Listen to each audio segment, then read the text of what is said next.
Arthritis நோயை முற்றிலுமா கையாளுவதற்கான வழிமுறைகள் மட்டும் பார்த்துட்டு இருக்கோம். ஸோ உங்களுக்கு டயட் பத்தின டீட்டெயில்ஸா நீங்க அந்த வீடியோல போய் பார்த்தீங்கன்னா, அந்த டயட் எல்லாம் ஃபாலோ பண்ணிட்டு இந்த கப்பிங் எடுக்கும்போது எக்ஸலன்ட்டான பெயின் ரிலீஃப் உங்களுக்கு கிடைக்கும். ஸோ நம்ம பிரஷர் ரிலீஸ் பண்ணோம்னா நீங்க அந்த மாரி பார்க்கலாம். மார்க்ஸ் வந்து டிஃபரெண்டா வரும். சில பேருக்கு ரொம்ப ரெட் திக் மார்க்ஸ் வரும். சில பேருக்கு அது பிளாக்கிஷான மார்க்ஸ் இருக்கும்.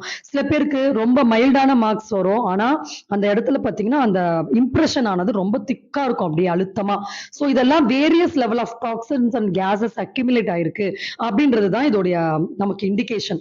ஸோ இந்த டாக்ஸின்ஸ் இந்த மாதிரியான முதுகுத்தண்டு நம்ம சுற்றிய பகுதியில் அக்யூமுலேட் ஆகும்போது கால்களுக்கும் இடுப்பு பகுதிகளுக்கும் கழுத்துகளுக்கும் போதுமான ரத்த ஓட்டம் கிடைக்காம தான் எலும்பு தேய்மானம், அந்த கேஸோடைய சூட்ல எலும்பு தேய்மானமானது நடக்கிறது.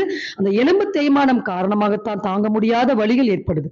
ஸோ நம்ம சொன்ன மாதிரி மைண்டை பேலன்ஸ் பண்ணதுக்கு அப்புறம் ஆட்டோமேட்டிக்கா ஆர்கன்ஸோட ஃபங்க்ஷன்ஸ் எல்லாமே நார்மல் ஆகும். ஆர்கன்ஸ் ஃபங்க்ஷன் நார்மல் ஆகும் போது இந்த எலும்பு தேய்மானமானது